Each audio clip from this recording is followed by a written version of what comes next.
الله الرحمن الرحيم الحمد لله وكفى وسلام على عباده الذين اصطفى أما بعد فأعوذ بالله من الشيطان الرجيم بسم الله الرحمن الرحيم من عمل صالحا من ذكر أو أنثى وهو مؤمن فلنحيينه حياة طيبة صدق الله العظيم قال النبي صلى الله عليه وسلم من حسن اسلام المرء تركه ما لا يعنيه او كما قال عليه الصلاة والسلام۔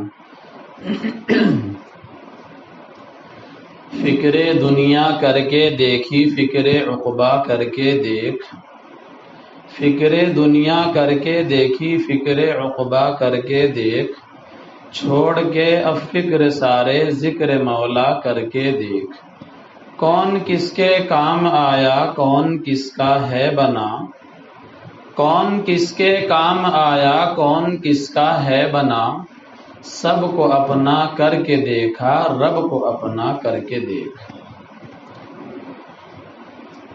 پس پردہ بیٹھی ہوئی میری مائیں اور بہنیں، سب سے پہلے تو میں مبارکباد پیش کرتا ہوں محلے اور بستی کی ان ماؤں اور بہنوں کو جو دین کی فکر اور کڑھن دل میں رکھتے ہوئے ان دینی مجلسوں کی فکر لیتی ہیں اور جگہ جگہ پر مقام در مقام پر یہ دینی مجلس منعقد کراتی ہیں۔ یہ کوئی چھوٹا عمل نہیں ہے، بہت بڑا کام ہے، کیونکہ مجمع کے اندر سننے والی اگر 20 30 50 عورتیں ہیں اور کوئی بات کہنے والے کی زبان سے اللہ نے ایسی نکلوا دی کہ 40 50 نے تو عمل نہیں کیا، 2 4 نے عمل کر دیا، تو ان میری ماں اور بہنوں کی محنت کامیاب ہوگی جنہوں نے یہ مجلس منعقد کرائی ہے۔ دین کی بات سب پرانی ہے، سنی سنائی ہے، کوئی نئی بات نہیں ہے جو ہم سنتے ہوئے آ رہے ہیں، لیکن بیانات کا ہونا، دینی مجلسوں کا منعقد ہونا یہ اس لیے ہوتا ہے کہ کس کی ہدایت کا سامان اللہ نے کون سے وقت میں، کون سے دن میں، کون سی تاریخ میں چھپا رکھا ہے وہ اللہ کو علم ہے۔ بعض دفعہ انسان کو ساری باتوں کا علم ہوتا ہے، لیکن آج کوئی بات ایسے کہی گئی کہ وہ دل میں گھر کر گئی اور انسان کی زندگی پلٹ گئی۔ ایک شخص بیچارے پیر طلحہ صاحب کے پاس مظاہر علوم سہارنپور ملنے کے لیے گئے، شیخ یونس صاحب کے پاس ملنے کے لیے گئے۔ اب جیسے مسافے کے لیے ہاتھ بڑھایا تو شیخ الحدیث شیخ یونس صاحب جو مظاہر علوم عربی مدرسے میں سہارنپور میں رہتے تھے، انہوں نے فوراً ایک تماچا زور سے مارا کہ تو نبی کا باغی ہے، نبی کی سنت کا جنازہ نکال کر یہ ہجڑوں جیسے چہرہ میرے سامنے لے کے مسافہ کرنے کے لیے آیا ہے۔ ڈانٹ زور سے ڈالی۔ اب جیسے ڈانٹ پڑی تو ایک تماشا لگتے ہی رونے بیٹھ گئے اور ایک کونے میں بیٹھ کر ہچکیاں اور سسکیاں بن گئی۔ حالانکہ اس بات کا تو ان کو پہلے بھی علم تھا کہ داڑھی کا رکھنا نبی کی سنت ہے، ثواب ہے، واجب ہے، اور اس کا کٹانا حرام ہے، لیکن میں یہ سمجھانا چاہ رہا ہوں کہ کس کی ہدایت کا سامان کس وقت میں چھپا ہوا ہے اس کا اللہ کو علم ہے۔ اس لیے دینی مجلسوں میں شرکت کرنا یہ نفع سے خالی نہیں ہے۔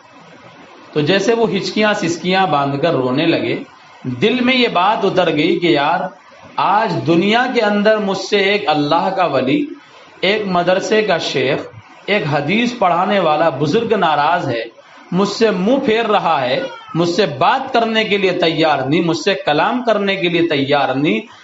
اگر کل قیامت کے دن میدان محشر میں تاجدار مدینہ فخر رسول محمد عربی صلی اللہ علیہ وسلم نے مجھ سے منہ پھیر لیا تو پھر کوئی ٹھکانہ نہیں ہوگا۔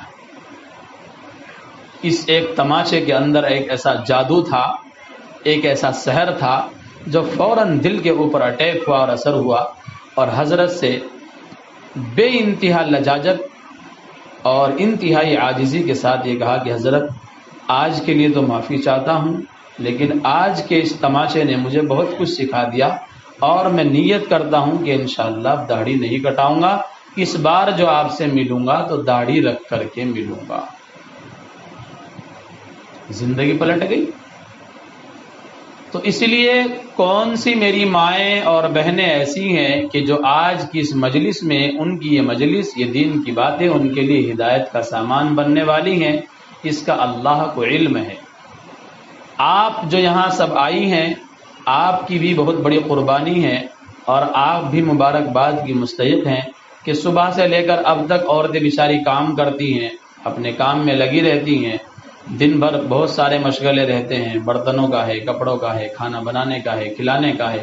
یہ تھوڑا سا آپ کو آرام کا وقت ملا تھا، آپ نے اس اپنے آرام کے وقت کو قربان کر کے دین کی نسبت پر اور دین کی محبت میں آپ جو یہاں جمع ہوئی ہیں، آپ کا یہ جمع ہونا انشاءاللہ میں سمجھتا ہوں اللہ کے یہاں خیر کا سامان بنے گا، اور جتنی دیر آپ اس مجلس کے اندر رہیں گی، آپ کا ایک ایک لمحہ، ایک ایک سیکنڈ، ایک ایک منٹ آپ کے نامہ اعمال میں فرشتے اجر و ثواب بنا کر کے لکھتے رہیں گے، نیکیاں نامہ اعمال میں لکھی جاتی رہیں گی، کیونکہ اس مجلس میں صرف اور صرف آپ دین کی نسبت پر جمع ہوئی ہیں، دنیا کی کوئی غرض نہیں ہے کہ ہو سکتا ہے کوئی اللہ اور اس کے رسول کی بات سننے کو ایسی مل جائے کہ جو ہماری زندگی پلٹ جائے۔ اپنے آرام کو آپ نے قربان کیا ہے، اللہ تعالیٰ آپ کی اس قربانی کو قبول کر کے مجھے صحیح اور سچی بات کہنے کی اور ہم سب کو اس پر عمل کی توفیق اور سعادت نصیب فرمائیں۔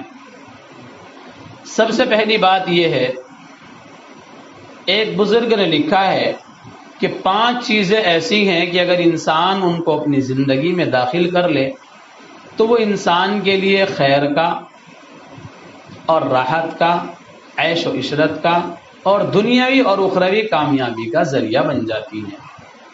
اب پہلی بات کیا ہے کہ جس پر ہمیں عمل کرنا ہے؟ ہر ایک انسان چاہتا ہے کہ میں دنیا میں بھی کامیابی حاصل کروں اور بعد مرنے کے بھی میرے مقدر میں کامیابی آئے۔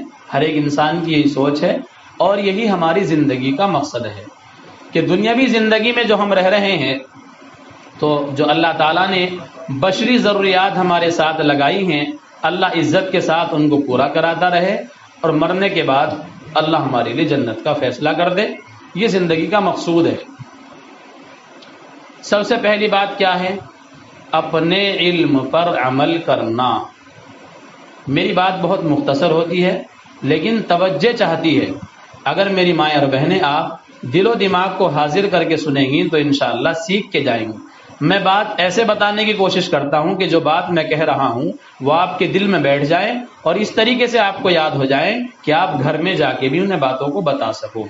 لمبا چوڑا بیان کرنا جانتا ہوں، لیکن جہاں علماء کا مجمع ہوتا ہے، صاحب علم لوگ ہوتے ہیں، وہاں علمی بات کی جاتی ہے، اور جہاں عوام ہوتی ہے وہاں میں عوامی بات کرتا ہوں، اور ایسی بات کرتا ہوں کہ جو میں کہہ رہا ہوں وہ آپ کے دل میں بیٹھ جائے۔ اگر میں نے گھنٹوں کا بیان کر لیا، آپ نے میری تعریف کر دی، بہت اچھی تقریر ہوئی، بہت اچھا بیان ہوا، لیکن سمجھ میں کیا آیا، پلے میں کیا پڑا، کچھ بھی نہیں، تو بیکار ہے، بے سود ہے۔ میں آپ کو یہاں گھنٹوں نہیں بٹھاؤں گا، منٹوں کے حساب سے بات کروں گا، جتنی دیر آپ توجہ سے سنیں گی، لیکن جو بات سنیں بس عمل کی نیت سے سنیں۔ میں جو باتیں کہتا جاؤں گا تو اپنی زندگی سے ان باتوں کا موازنہ اور محاسبہ کرتی جائیں کہ جو بات کہی جا رہی ہیں اگر یہ ہماری زندگی میں شامل ہیں تو اس پر دل میں اللہ کا شکر ادا کرتے جائیں کہ جو بات مولانا صاحب بتلا رہے ہیں ہم الحمدللہ ان پر عمل کرتی ہیں، اللہ کا شکر ادا کریں، اور جو بات زندگی میں نہیں ہے اور وہ بتلائی جا رہی ہے اس کو اپنی زندگی میں داخل کرنے کی کوشش کریں۔ یہ بیان کا مقصد ہوتا ہے، بیان کوئی کھیل نہیں ہے کہ بھئی روزانہ بیان کیے جائیں، تبلیغیں کی جائیں، کتابیں پڑھی جائیں اور زندگی عمل سے خالی ہو، بیکار ہے۔ بات مختصر ہو لیکن عمل میں لائی جائے تو اس کا نفع ہوتا ہے۔ تو سب سے پہلی بات کیا ہے؟ اپنے علم پر عمل کرنا۔ اب علم خالی عالم کے پاس نہیں ہوتا، عالم کے پاس تو ایک مستند اور سند یافتہ ٹی سی ہوتی ہے علم کی کہ میں مولوی ہوں، عالم ہوں، لیکن علم ہر ایک انسان کے پاس ہے۔ ہر ایک انسان جو دنیا میں آیا ہے، جس کو اللہ نے عقل سلامت دی ہے، عقل سلیم عطا کی ہے، ہر ایک انسان جانتا ہے صحیح کیا ہے، غلط کیا ہے۔ کون سی میری ماں، کون سی میری بہن، کون سی میری بچی ایسی ہے مجمع میں بیٹھنے والی جو یہ نہیں جانتی کہ نماز کا پڑھنا ثواب ہے، نماز کا چھوڑنا گناہ اور عذاب ہے؟ کون یہ نہیں جانتا کہ جھوٹ بولنا گناہ ہے، سچ بولنا ثواب ہے؟ کون یہ نہیں جانتا کہ پردہ کرنا واجب ہے اور پردے کو ترک کرنا چھوڑنا گناہ اور حرام ہے؟ کون نہیں جانتا کہ اپنی نظروں کو جھکانا مذہب اسلام کی تعلیم ہے اور نظروں کو اٹھانا اور دوسروں کے اوپر بدنظری کرنا یہ حرام ہے؟ ہر ایک انسان جانتا ہے۔ گانا بجانا حرام ہے، اس سے اپنے آپ کو بچانا واجب ہے، ہر ایک انسان جانتا ہے، ہر ایک مائیں اور بہنیں جانتی ہیں، بچیاں جانتی ہیں، لیکن کیا ہم جانتے ہوئے اپنے علم پر عمل بھی کرتے ہیں؟ نہیں۔ جب بات عمل کی آتی ہے تو پھر زندگی خالی نظر آتی ہے۔ غنیمت سمجھ زندگی کی بہار کہ آنا نہ ہوگا یہاں بار بار، تیری کرنی کے ملیں گے تجھ کو پھل، آج جو بوئے گا وہ کاٹے گا کل۔ یہ تو اللہ نے مختصر زندگی مجھے اور آپ کو عطا کی ہے، اس میں جو کچھ ہم بولیں گے وہ کل قیامت کے دن قبر میں ہم کاٹیں گے۔ ایسا نہیں کوئی کسان اپنے کھیت کے اندر کھیت جتائی کر کے اس میں گیہوں بوئے اور اس میں چاول پیدا ہو جائیں، نہیں، ایسا نہیں ہوتا۔ کسی انسان نے انار کا درخت لگایا ہو اس پہ امرود آ گئے ہو، نہیں، ایسا نہیں ہوتا۔ وہ تو اللہ کی قدرت ہے، لیکن اصول اور ضابطہ اور فطرت اور دنیا کا قانون یہ ہے کہ جیسا کرو گے ویسا بھرو گے۔ جیسی کرنی ویسی بھرنی، نہ جانے تو کر کے دیکھ، جنت بھی ہے دوزخ بھی ہے، نہ مانے تو مر کے دیکھ۔ انسان جو کچھ یہاں کر رہا ہے، کوئی اپنے باپ کو دھوکہ دے رہا ہے، بیٹی اپنی ماں کو دھوکہ دے رہی ہے، بیوی اپنے شوہر کو دھوکہ دے رہی ہے، لیکن میری ماں اور بہنوں، خدا کی ذات کو کوئی دھوکہ نہیں دے سکتا ہے۔ جو کرتا ہے چھپ کے تو اہل جہاں سے، جو کرتا ہے چھپ کے تو اہل جہاں سے، کوئی دیکھتا ہے تجھے آسماں سے۔ جب انسان گناہ کرتا ہے، زنا کرتا ہے، شراب پیتا ہے، چوری کرتا ہے، خدا کی نافرمانی کرتا ہے، تو اس وقت وہ چاہتا ہے تجھے کوئی دیکھ تو نہیں رہا، دروازہ بند کرے گا، کھڑکیاں بند کرے گا، اندھیرا کرے گا، یہاں تک کہ اگر کوئی بچہ بھی اس کو گناہ کرتے ہوئے دیکھ رہا ہوتا ہے تو اس سے بھی وہ شرم محسوس کرتا ہے اور اپنے آپ کو بچانے کی، چھپانے کی فکر کرتا ہے۔ لیکن اس کی کم فہمی ہے، اس کی کم عقلی ہے، اور یہ کہیے کہ اس کی بے وقوفی کی انتہا ہے۔ جو انسان اپنے آپ کو بچے سے بھی بچانے کی فکر کر رہا ہے، اس وقت وہ کائنات کے رب کو بھول جاتا ہے۔ جو خدا پوری دنیا کے نظام کو چلا رہا ہے، جو میرے اور آپ کے ہر نقل و حرکت کو نوٹ کر رہا ہے اور لکھ رہا ہے، اس وقت انسان اللہ کو بھول جاتا ہے۔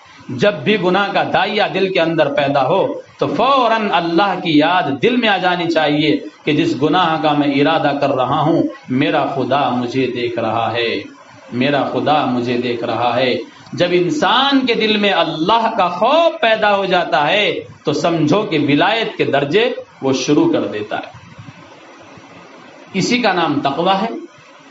تقویٰ کہتے ہیں خدا کا خوف، خدا کا ڈر اپنے دل کے اندر پیدا کر لینا۔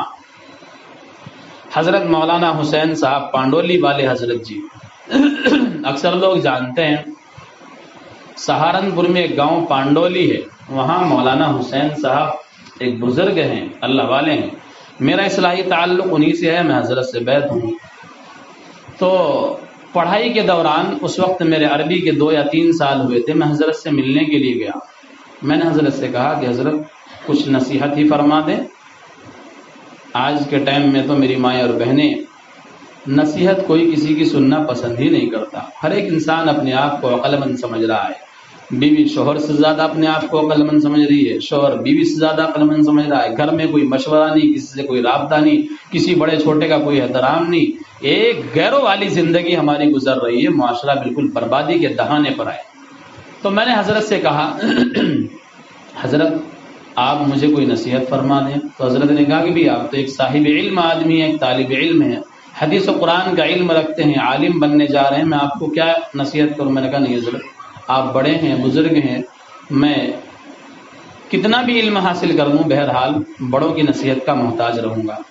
تو حضرت نے چلتے ہوئے ایک بات عرض کی، بس صرف اتنی بات کہی، اتق اللہ، یہ بات عرض کی، اتق اللہ، اللہ کا خوف، اللہ کا ڈر اپنے دل کے اندر پیدا کر لو۔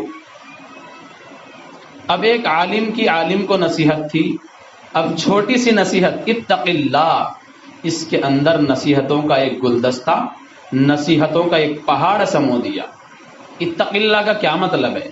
اس کی اگر تقریر، تفسیر اور اس کی تصریح کی جائے تو اتق اللہ کا مطلب یہ ہے کہ جس دل میں خدا کا خوف پیدا ہو گیا وہ جھوٹ نہیں بول سکتا، وہ دھوکہ نہیں دے سکتا، وہ نماز نہیں چھوڑ سکتا، وہ روزہ نہیں توڑ سکتا، وہ اپنے بھائیوں کے حقوق کو پامال نہیں کر سکتا، وہ اپنی بیوی کے ساتھ حق تلفی نہیں کر سکتا، وہ اپنی اولاد کا حق نہیں مار سکتا۔ یعنی کہ زندگی کی تمام خیر اور بھلائی اتق اللہ کے اندر شامل ہیں۔ تو اس لیے سب سے پہلی چیز اپنے علم پر عمل کرنا۔ اب ہر ایک انسان جانتا ہے غلط کیا ہے، صحیح کیا ہے، لیکن عمل سے ہماری زندگی خالی ہے۔ جتنا کچھ ہم جانتے ہیں اگر اس پر ہی ہم عمل کر لیں تو الحمدللہ ہماری زندگی بھی اچھی ہو جائے گی اور ہماری اخروی زندگی بھی اللہ تعالیٰ اچھی بنا دیں گے۔ قرآنی آیت میں نے پڑھی ہے، من عمل صالحا من ذکر او انثى وهو مؤمن فلنحيينه حیاتا طیبہ۔ جو شخص کے اللہ کو راضی کرنے کے لیے نیک اعمال کرے گا، وہ چاہے مرد ہو چاہے عورت ہو، اللہ تبارک و تعالیٰ اس کا بینیفٹ، اس کا فائدہ کیا عطا فرمائیں گے؟ فَلَنُحْيِيَنَّهُ حَيَاةً طَيِّبَةً۔ اس کا بینیفٹ، اس کا نفع یہ ہوگا کہ اللہ تبارک و تعالیٰ اس کی دنیاوی زندگی کو خوشگوار بنا دیں گے۔ فَلَنُحْيِيَنَّهُ حَيَاةً طَيِّبَةً، بہترین عیش و عشرت کی زندگی، ٹینشنیں الجھنوں سے اس کی زندگی الگ ہو جائے گی اور وہ ایک مست کی طرح زندگی گزارے گا۔ اس کو کوئی ٹینشن دنیاوی، کوئی پریشانی، کوئی مصیبت اس کو لاحق نہیں ہوگی جو انسان نیک اعمال کرے گا۔ من عمل صالحا من ذکر او انثى وهو مؤمن فلنحيينه حیاتا طیبہ۔ یہ پہلی چیز ہے۔ تو میں نے جو پہلا پوائنٹ آپ کو بتایا ہے کہ جتنا آپ کو علم ہے، جتنا آپ جانتے ہیں، اس کے مطابق عمل کریں۔ آپ کو معلوم ہے نماز پڑھنا ثواب ہے، بس نماز کی پابندی شروع کر دیں۔ سب کچھ چھٹ جائے لیکن نماز نہ چھوٹے۔ قرآن کی تلاوت اگر چھٹی ہوئی ہے تو قرآن کی تلاوت شروع کر دیں۔ جھوٹ سے اپنے آپ کو بچائیں۔ اور سب سے خطرناک جو انسان کی زندگی کے لیے اس وقت نقصان کا باعث آلہ، وہ ہے موبائل۔ میں اس کے لیے ہمیشہ ہر بیان میں، ہر مجلس میں ٹوکا کرتا ہوں، اور اس وقت یہ دنیا کے لیے، خصوصاً امت مسلمہ کے لیے ایک ناسور اور زبردست نقصان دہ ایٹم تیار ہو چکا ہے۔ ہمارے گھروں میں، ہماری ماؤں بہنوں کے ہاتھ میں، ہماری نوجوان بچیوں کے ہاتھ میں موبائل ہے۔ اس موبائل سے کتنے فتنے جنم لے رہے ہیں اس کو اس تھوڑے سے وقت میں بیان نہیں کیا جا سکتا۔ بہت ساری میں اپنے بیانوں کے اندر خلاصہ بھی کر چکا ہوں کہ سارے کا سارا فساد جو ہے وہ موبائل کی وجہ سے ہے۔ آج ہماری مائیں اور بہنیں، ہماری وہ بچیاں کہ جن کا نام شبنم ہے، جن کا نام رضیہ ہے، جن کا نام عائشہ ہے، جن کا نام سمیہ ہے، جن کا نام ختیجہ ہے، وہ ہماری مائیں اور بہنیں آج اخبارات کی سرخیاں بن کر جس وقت آنکھوں کے سامنے آتی ہیں، دل تڑپ اٹھتا ہے کہ جس گھر میں یہ بچی جنم لے رہی تھی وہ تو ایک ایمان والا گھرانہ تھا، وہ تو ایک مسلمان کا گھرانہ تھا، اس کے باپ کا نام تو عبد الرحمن تھا، اس کے باپ کا نام تو عبد الخالق تھا، اس بچی کا نام تو شبنم اور رضیہ ہے، لیکن آج یہ بچی جو آنکھوں کے سامنے اخبارات کی سرخی بنی ہوئی ہے، یہ غیر مسلموں کے ساتھ اپنی شادی رچا رہی ہے۔ آخر وجہ کیا بنی؟ غیر مسلم کی شادی تک پہنچنے کی کیا وجہ بنی؟ کیسے ہماری بچیاں وہاں تک پہنچی؟ کیسے ہماری بچیوں کو یہ جرأت ہوئی کہ گھر سے نکل کر کسی چوڑے کے ساتھ، چمار کے ساتھ، بھنگی کے ساتھ، ہندو کے ساتھ ہماری مائیں اور بہنیں شادی رچا رہی ہے؟ وجہ کیا بنی؟ وجہ یہ موبائل ہے۔ ماں کو بھی پتا ہے، باپ کو بھی پتا ہے، بے غیرت بھائی بھی جانتا ہے کہ تیری بہن جوان ہو چکی ہے اور وہ راتوں کو موبائل پر کسی فرینڈ سے، کسی بوائے فرینڈ سے، کسی لڑکے سے بات کرتی ہے، لیکن ماں نے کبھی نہیں روکا، باپ نے کبھی نہیں روکا، بھائی نے کی غیرت کبھی اس بات کو بھائی کی غیرت نے للکارا اور بھائی نے کبھی منع نہ کیا۔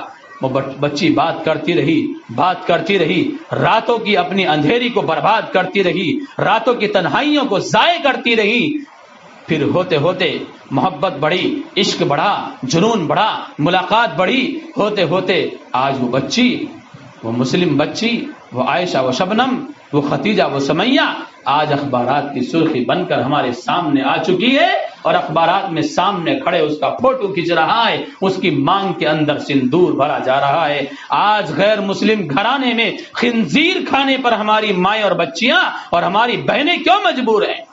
کبھی سوچا ہے؟ موبائل کے ذریعے سے وہاں تک پہنچی ہے، فرینڈ شپ اس موبائل نے کرائی ہے، غیر مسلم لڑکے کے ساتھ رشتہ موبائل نے جڑوایا ہے، لیکن ہمارا خیال نہیں، ماں بہنوں کو اس بات کا احساس نہیں۔ آن لائن تعلیم کا ذریعہ، آن لائن تعلیم کا بہانہ، اس آن لائن تعلیم کے ذریعے بہت کچھ ہو رہا ہے اس کے آڑ میں۔ تم کہہ رہے ہو ہماری بچی آن لائن تعلیم حاصل کر رہی ہے، ہمارا نوجوان بچہ وہ 2.5 گھنٹے 3 گھنٹے کی آن لائن تعلیم حاصل کر رہا ہے۔ نہیں نہیں، وہ پبجی کھیل رہا ہے، وہ بچی فرینڈ شپ کر رہی ہے، فیس بک پر یاری گانٹ رہی ہے، اور تم کہہ رہے ہو کہ وہ آن لائن تعلیم حاصل کر رہی ہے۔ یہ تو آف لائن تعلیم حاصل نہیں کرتی، آن لائن کہاں سے کرے گی؟ آن لائن تو تعلیم بس یہی حاصل ہو رہی ہے، واٹس ایپ چل رہا ہے، یوٹیوب چل رہا ہے، انٹرنیٹ چل رہا ہے، فیس بک چل رہا ہے، بس۔ اس موبائل نے جس دن سے ہمارے ہاتھوں میں آیا، اس نے ہمارے ہاتھوں سے اللہ کی قسم تسبیحات چھین لی۔ اس موبائل نے ہمارے ہاتھوں سے کلام الہی چھین لیا۔ اس موبائل نے ہمارے ہاتھوں سے بزرگان دین کی بہترین اور شاندار لکھی ہوئی کتابیں چھین لی۔ اس موبائل نے راتوں کو تنہائیوں میں اللہ کے سامنے رونا اور گڑ گڑانا چھین لیا۔ اس موبائل نے اللہ سے ہمارا کنیکشن اور تعلق کمزور کرا دیا۔ اس موبائل نے بہت سارے ایسے فسادات ہمارے گھروں میں بھیج دیے کہ جن کو ہم غلط بھی نہیں سمجھ رہے۔ گانا بجانا گناہ حرام ہے، اللہ کے نبی نے فرمایا میں اس کو مٹانے کے لیے بھیجا ہوں۔ ہر گھر ٹیلی ویژن کا مسکن بنا ہوا ہے، ہر جیب نوجوان کی، بچیوں کی وہ ٹیلی ویژن اور گانے بجانے کا مسکن اور خزینہ بنی ہوئی ہے۔ اب تک تو رونا اس بات کا تھا کہ گھر گھر پر، چھت چھت پر لعنت کے اینٹینے تھے، اب رونا اس بات کا ہے کہ جیب جیب میں ٹیلی ویژن پہنچا دیا ہے، ہمیں احساس بھی نہیں ہے یہ کیا ہو رہا ہے۔ میں یہ بھی کہتا ہوں، میرا فتویٰ یہ نہیں ہے کہ بڑا موبائل یوز کرنا ناجائز اور حرام ہے، میری بات کو سمجھنا، میں کیا کہنا چاہ رہا ہوں۔ کسی بھی چیز کا استعمال اس کو جائز کرواتا ہے اور اس کا استعمال اس کو ناجائز کرواتا ہے۔ میں نے پہلی مجلس کے اندر بھی یہ بات صراحت کے ساتھ عرض کی تھی کہ اگر کوئی آدمی چمٹا لے کے بیٹھا ہے اور چمٹے سے وہ اپنی روٹی پلٹ رہا ہے، چولہے کے اندر رکھی ہوئی انگاری کو پلٹ رہا ہے، آگ کو الٹ پلٹ کر رہا ہے، درست ہے، جائز ہے چمٹے کا استعمال۔ اسی چمٹے کو لے کر کے وہ کسی مزار پہ بیٹھ جائے اور وہاں اس کی تال لگانے لگ جائے، اس سے آواز بنانے لگ جائے، اس کا میوزک بنانے لگ جائے، تو اس چمٹے کا استعمال اس کے لیے ناجائز اور حرام ہے۔ یہی موبائل ہے۔ موبائل ہمیں ہماری بہت ساری چیزیں ایسی ہیں کہ جو موبائل سے جڑی ہوئی ہیں، موبائل سے ان کا گہرا تعلق ہے، وہ نیٹ بینکنگ ہے یا کچھ بھی ہے، بہت سارے ایسے مسائل، پروفائل اور ہمارے فوٹوز اور ہمارے کام کے فوٹوز، بہت ساری چیزیں ایسی ہیں کہ موبائل سے ان کا رشتہ مضبوط ہو چکا ہے، ان کو منقطع کرنا یہ آج کے ٹائم میں دشواری کا سامان ہے۔ تو بس جتنی موبائل کی ضرورت ہے، اور بچیوں کو تو اس کی بالکل قطعاً ضرورت نہیں ہے، گھروں میں تو قطعاً ضرورت نہیں ہے، جو لوگ کام کرنے والے ہیں، بزنس مین لوگ ہیں، ان کے لیے گنجائش ہے، واٹس ایپ کی بھی ضرورت پیش آتی ہے۔ ایک بچہ ساتھ بھیج دو ان کے، بچے بیٹا چلے جائیں گے، دروازہ کھلوا کے چلے جائیں گے، تھوڑا پردہ کر لیں گے، ہاں پردہ کر لیں گے، نکل جائیں آپ سائڈ سے نکل جائیں، تھوڑا راستہ چھوڑ دیں۔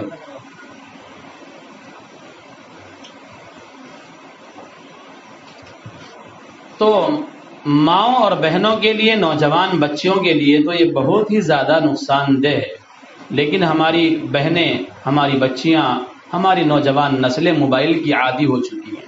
کھانا کھا رہے ہیں تو موبائل ہے، سو رہے ہیں تو موبائل ہے، ہر وقت ہمارے ہاتھوں میں موبائل ہے۔ بچے اس کے عادی ہو چکے ہیں، چھوٹے چھوٹے معصوم بچے جو بھی بولنا نہیں جانتے، جو بھی چلنا نہیں جانتے، ان بچوں کو بھی موبائل دے کر کے چپ کیا جاتا ہے۔ بچہ رو رہا، لے بیٹا موبائل لے گیم کھیل لے۔ ہم ہی تو عادت ڈال رہے ہیں ان کو۔ ایک زمانہ تھا کہ اگر بچہ روتا تھا تو ماں ان کو اللہ اللہ کی لوریاں سنایا کرتی تھی، محمد الرسول اللہ کی لوریاں سنا کر کے بچوں کو سلایا کرتی تھی۔ آج ہماری مائیں اور بہنیں ان کو گانا سنا کر، ان کو گیم دکھا کر سلا رہی ہیں کہ اگر نہیں دیں گے کیا کریں مولانا صاحب، مجبوری ہے، بچہ روتا ہے۔ اس کو موبائل سکھایا کس نے؟ اس کو موبائل بتلایا کس نے؟ اس کو گیم اپلوڈ کرنا بتلایا کس نے؟ گیم کھیلنا سکھایا کس نے؟ شروع سے ہماری کوئی بچوں کے اوپر پابندی اور کسی طرح کی ان کے اوپر نظر نہیں ہوتی ہے۔ جب وہ عادی بن جاتے ہیں پھر ہم ان کو ڈانٹتے ہیں، مارتے ہیں، ڈپٹتے ہیں۔ اب تو وہ عادی ہو چکے ہیں۔ تو میں عرض یہ کر رہا تھا، خصوصاً میری مائیں اور بہنیں، نوجوان بچیاں موبائل کے استعمال سے اپنے آپ کو بچائیں، اپنے آپ کو بچائیں۔ اللہ کے واسطے موبائل کے استعمال سے اپنے آپ کو بچائیں، فرینڈ شپ سے اپنے آپ کو بچائیں۔ اللہ کا دھیان کر لیا کریں، قبر کا دھیان کر لیا کریں، ایک دن مرنا ہے۔ لاک ڈاؤن کے ایام میں کرونا کے بہانے سے کتنے لوگ میرے اور آپ کے درمیان سے رخصت ہو چکے ہیں، لاکھوں نہیں لاکھوں سے بھی زیادہ جنازے اٹھ چکے ہیں اس لاک ڈاؤن کے ایام میں، اس کرونا کی چپیٹ میں۔ یہ کرونا تو ایک نام ہے، اصل تو قہر الہی ہے، عذاب الہی ہے۔ اللہ کا عذاب کسی بھی شکل میں آ سکتا ہے۔ کائنات کے سردار محمد عربی صلی اللہ علیہ وسلم نے آج سے 1450 سال پہلے ارشاد فرمایا تھا کہ جب میری امت کے اندر زنا کاری عام ہو جائے گی تو پھر موت کی کثرت ہو جائے گی۔ تو یہ موت کی کثرت زنا کے عام ہونے کی دلیل ہے۔ آج گھر گھر میں نوجوان بچیاں رشتوں کے لیے ترس رہی ہیں، رشتے خیر کے نہیں مل رہے ہیں، بچے جوان ہو چکے ہیں، ماں باپ کی نیندیں حرام ہیں، تو نکاح کرنا مشکل کیوں؟ رشتہ اگر آتا بھی ہے 10-15 لاکھ 20 لاکھ کا بجٹ نہیں ہے۔ ہمارے یہاں تو رشتہ شادی 20 لاکھ کا کم سے کم نام ہے نا۔ کہے کہ مسلمان ہیں، اللہ کے نبی کی سیرت دیکھیں، صحابہ کی زندگی دیکھیں۔ حضرت علی رضی اللہ تعالی عنہ، اللہ کے نبی بلاتے ہیں کہ آپ کا نکاح فاطمہ کے ساتھ ہو رہا ہے۔ اللہ کے نبی میرے پاس تو مہر بھی دینے کے لیے نہیں ہے، کوئی بات نہیں ہے، آپ کے پاس جو زرہ ہے زرہ اس کو بازار میں فروخت کرو، فروخت کر کے مہر ادا کر دو۔ اتنا آسان ہے نکاح۔ النکاح برکۃ ایسرھا مؤونہ، اللہ کے نبی محمد عربی صلی اللہ علیہ وسلم نے ارشاد فرمایا کہ سب سے زیادہ برکتی نکاح اللہ کے نزدیک وہ ہے جس کا خرچ سب سے زیادہ کم ہے۔ اب ہمارے یہاں اگر 15-20 لاکھ کی شادی نہ ہوئی، بھائی پڑوس والے کیا کہیں گے، رشتہ دار کیا کہیں گے، ملنے جلنے والے کیا کہیں گے، اس نے کیسے نکاح کر لیا؟ اللہ کے بندو یہ سوچا کرو کہ میرا خدا مجھے کیا کہے گا، میرا رسول مجھے کیا کہے گا۔ دنیا والے ناراض ہوتے ہیں، ہو جائیں، اللہ اور اس کا رسول ناراض نہ ہو جائے، اس کی پرواہ کریں۔ تو اللہ کے نبی نے فرمایا تھا کہ موت کی کثرت ہوگی جب زنا عام ہوگا۔ تو آج نکاح مشکل ہے کیونکہ 15-20 لاکھ کا بجٹ اکٹھا کرنے میں مزدوروں کو، غریب لوگوں کو ایک صدیاں اور زمانہ گزر جاتا ہے۔ قرضہ لے کر کے شادیاں کرتے ہیں، بیٹی جوان ہو چکی ہے، ماں باپ کی نیندیں حرام ہیں، لیکن ادھر مانگنے والے درندے، کوئی گاڑی کا مطالبہ کرتا ہے، کوئی 2 ویلر کا مطالبہ کرتا ہے، کوئی 4 ویلر کا مطالبہ کرتا ہے، اور نہ جانے کیسے کیسے درندے ہیں جو جہیز کا مطالبہ کرتی ہیں۔ رشتے آنے کے بعد ماں باپ پھر خاموش ہو جاتا ہے، ابھی مشورہ نہیں بنا ہے، عذر کر دیتے ہیں۔ وہ بچیاں جو جوان ہو چکی ہیں، وہ بچے جو جوان ہو چکے ہیں، اب وہ زنا کی طرف راغب ہو جاتے ہیں، زنا کرنے لگ جاتے ہیں۔ حدیث شریف کے اندر اللہ کے نبی محمد عربی صلی اللہ علیہ وسلم نے ارشاد فرمایا کہ بچی اور بچے کے جوان ہونے کے بعد اگر ماں باپ نے ان کا نکاح نہ کیا، ان کے رشتے کا انتظام نہ کیا، اور انہوں نے شہوت میں زنا کر لیا، تو ان کے زنا کرنے کا عذاب والدین کے نامہ اعمال میں لکھ دیا جاتا ہے۔ بیٹے نے زنا کیا ہے، ماں اس زنا کی مستحق اور گناہ کی مستحق بنے گی، باپ گناہ کا مستحق بنے گا۔ بیٹی نے زنا کیا ہے، بدنظری کی ہے، گھر سے قدم نکالا ہے، کیوں؟ رشتے کا انتظام نہیں بن پا رہا ہے، شادی میں تاخیر ہو رہی ہے، اس کا گناہ والدین کو ملے گا۔ اس لیے بچوں کے جوان ہوتے ہی نکاح کا انتظام کرو۔ اللہ کے نبی محمد عربی صلی اللہ علیہ وسلم نے فرمایا کہ 3 چیزوں میں کبھی تاخیر نہ کرو۔ جنازہ جب اس کا وقت ہو جائے اور جب 2 جوڑوں کا آپس میں اتفاق ہو جائے، رشتہ مل جائے، نکاح میں تاخیر نہ کرو، جنازے میں تاخیر نہ کرو۔ اور تیسری چیز کیا ہے سمیر بھائی؟ تیسری چیز کیا ہے؟ 3 باتیں اللہ کے نبی نے ارشاد فرمائی کہ نماز جب اس کا وقت ہو جائے، جنازہ جب تیار ہو جائے، اور تیسری چیز ہے کہ جب دونوں بچوں کا رشتہ آپس میں جڑ جائے، وقت ہوتے ہی فوراً عمر ہوتے ہی نکاح کا انتظام کر دیا جائے، ان میں تاخیر نہ کی جائے۔ تو میری مائیں اور بہنیں، میری بچیاں، بس میری اس تھوڑی بات کو زیادہ سمجھیں کہ موبائل اس وقت سب سے خطرناک آلہ ہے، گناہ کی طرف انسان کو لے جانے والا ہے۔ کوئی کتنا ہی اچھا نمازی ہو، متقی ہو، پرہیزگار ہو، جب موبائل کا وہ نیٹ آن کرتا ہے، بہت ساری عیاشی کی چیزیں، بہت ساری فلمیں، گانے اور ایڈورٹائز اس کے سامنے ایسے آ جاتے ہیں جن کو وہ دیکھنا بھی نہیں چاہتا ہے۔ یہ تو وہ ہیں کہ جو دیکھنا نہیں چاہتے ہیں، اور جو راتوں رات ملوث ہیں گانوں کے اندر، فلموں کے اندر، اور نہ جانے کیا کیا اشتریاں پڑھتے ہیں پوری رات۔ بس اب رات کی تنہائی ہے، کھانے سے فارغ ہیں، اپنے اپنے بستر میں ہیں، سب کے پاس موبائل ہے۔ یہ تنہائی کا بہترین ایک آلہ ہے، تنہائی کو دور کرنے کا ایک بہترین ہتھیار ہے۔ اب ہر ایک انسان موبائل میں چپکا ہوا ہے۔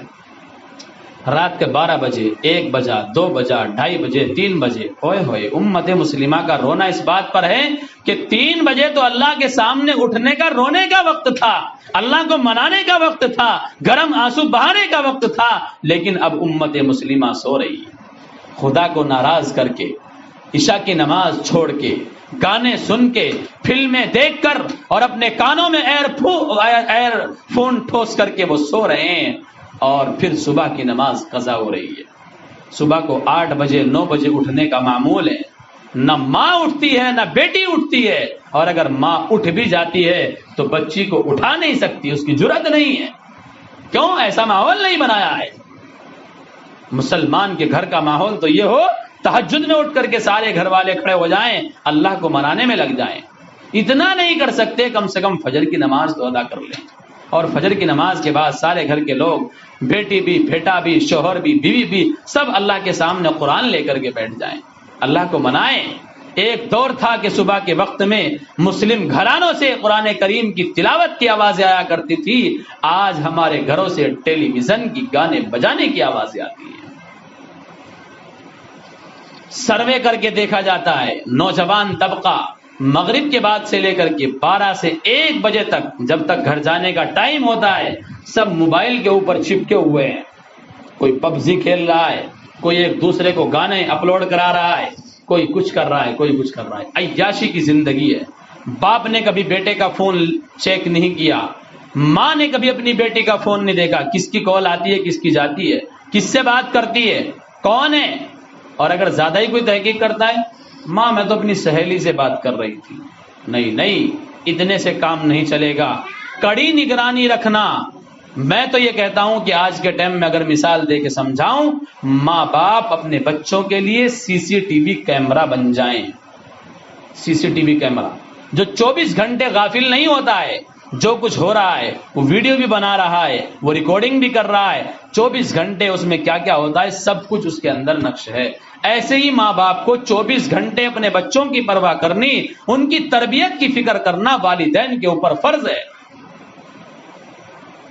پیدا ہونے کے بعد ہم نے بچے کی پرواہ نہیں کی، بچہ کس ٹائم باہر جاتا ہے، کون اس کا دوست ہے، کون ہماری بیٹی کی سہیلی ہے، کون اس کے پاس آتی ہے، کہاں یہ جاتی ہے، کس سے فون پہ بات کرتی ہے، کبھی پرواہ نہیں۔ جب وہ غلط حرکت کر بیٹھتی ہے، گھر سے قدم نکال دیتی ہے، پھر روتے ہیں، پھر پریشان ہوتے ہیں۔ اب پریشان ہونے سے کیا فائدہ؟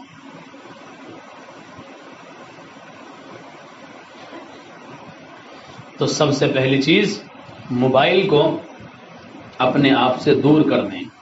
ماں کہے نہ کہے، باپ دیکھے نہ دیکھے، بھائی روکے نہ ٹوکے، بس ہمیں اللہ کا خوف دل میں پیدا ہو جائے کہ جو کچھ ہم نے موبائل کے ذریعے سے گناہ کیے ہیں، چاہے وہ فلم دیکھ کر کے کیے ہیں، چاہے واٹس ایپ کے ذریعے سے کیے ہیں، چاہے وہ میسج لکھ کر کے کیے ہیں، چاہے فرینڈ شپ کر کے کیے ہیں، کسی بھی طریقے سے کیے ہیں، آج سے اللہ ہم توبہ کرتے ہیں، کسی غیر محرم سے، کسی لڑکے سے ہم بات نہیں کریں گے، کلام نہیں کریں گے، فرینڈ شپ نہیں کریں گے۔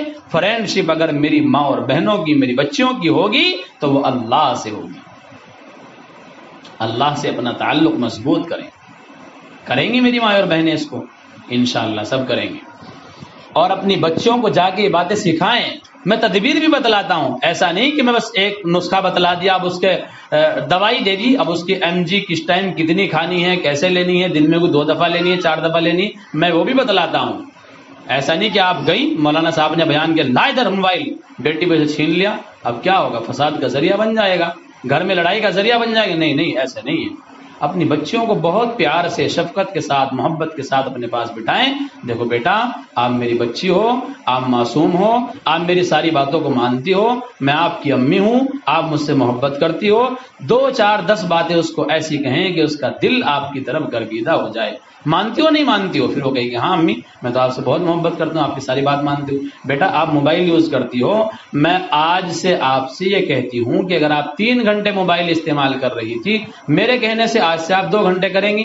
بچی ہاں کر دے کہ ہاں امی ٹھیک ہے میں 2 گھنٹے کروں گا۔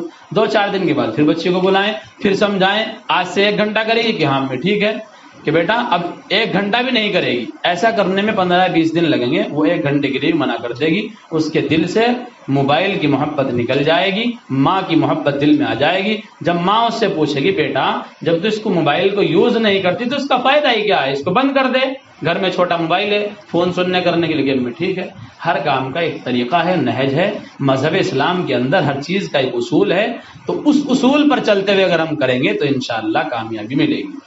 پہلی بات میں نے آپ کے سامنے عرض کی تھی کہ اپنے علم کے مطابق عمل کرنا، اس میں بہت ساری چیزیں آ گئی ہیں۔ جتنا ہم جانتے ہیں اتنا تو کر سکتے ہیں۔ 5 وقت کی نماز، ہم غسل کے فرض جانتے ہوں گے، وضو کے فرض جانتے ہوں گے، وضو کا طریقہ جانتے ہوں گے، نمازوں میں کون سی نماز میں کتنی رکعت ہے وہ جانتے ہوں گے۔ جتنا ہم جانتے ہیں اس کے مطابق عمل کرنا شروع کر دیں کہ انشاءاللہ آج سے ہم جھوٹ نہیں بولیں گے، سچ کا اہتمام کریں گے، نماز نہیں چھوڑیں گے، موبائل کا استعمال نہیں کریں گے، قرآن کی تلاوت کریں گے، ماں باپ کا کہنا مانیں گے۔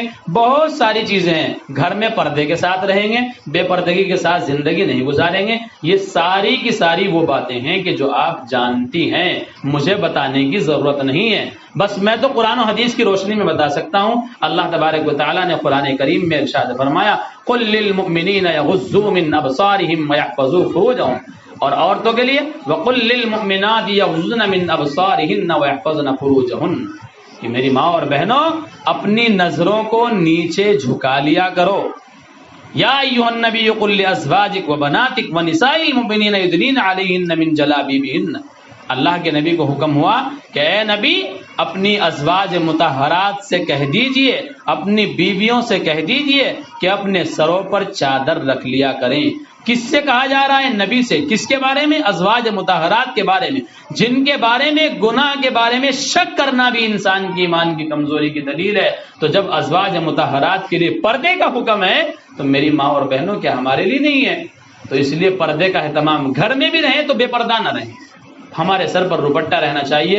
میں نے گزشتہ مجلس میں ان کا ملکہ زبیدہ کا واقعہ بیان کیا تھا کہ ملکہ زبیدہ ہارون الرشید کی بیوی ہیں اور اللہ کی ایک عبادت گزار اور اللہ کی ایک خاص بندی ہیں۔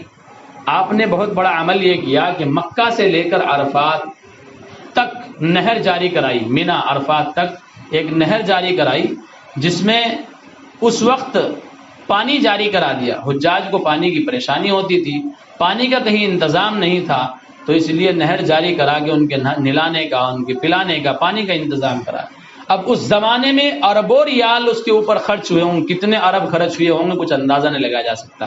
پہلے زمانے میں مشینری اور آلات تو تھے نہیں، مزدور کام کیا کرتے تھے۔ اب اتنی بڑی نہر کا جاری کروانا، کھدوانا، اس میں پانی جاری کرنا بہت بڑا کام تھا۔ بہرحال انہوں نے یہ عمل کیا، اور اتنا بڑا عمل ہے کہ اگر کوئی انسان ایک حاجی کو ثواب کی نیت سے 1 گلاس پانی پلا دیتا ہے تو یہی اس کے لیے مغفرت کا سامان بن سکتا ہے۔ لیکن اتنا بڑا عمل کرنے کے بعد انتقال ہو گیا، کسی اللہ والی کو خواب آیا کہ تمہاری کیا بنی، اللہ کے ہاں تمہارے ساتھ کیا معاملہ پیش آیا؟ انہوں نے بتلایا کہ اللہ نے مغفرت کر دی۔ کہ ہاں کیوں نہ مغفرت ہوتی، آپ نے تو ماشاءاللہ بہت بڑا عمل کیا، اتنی بڑی نہر جاری کرائی۔ کہ نہیں، وہ عمل میرا بڑا ایک طرف کہ اللہ تبارک و تعالیٰ نے تو کسی اور عمل کی وجہ سے میری مغفرت کی، کیونکہ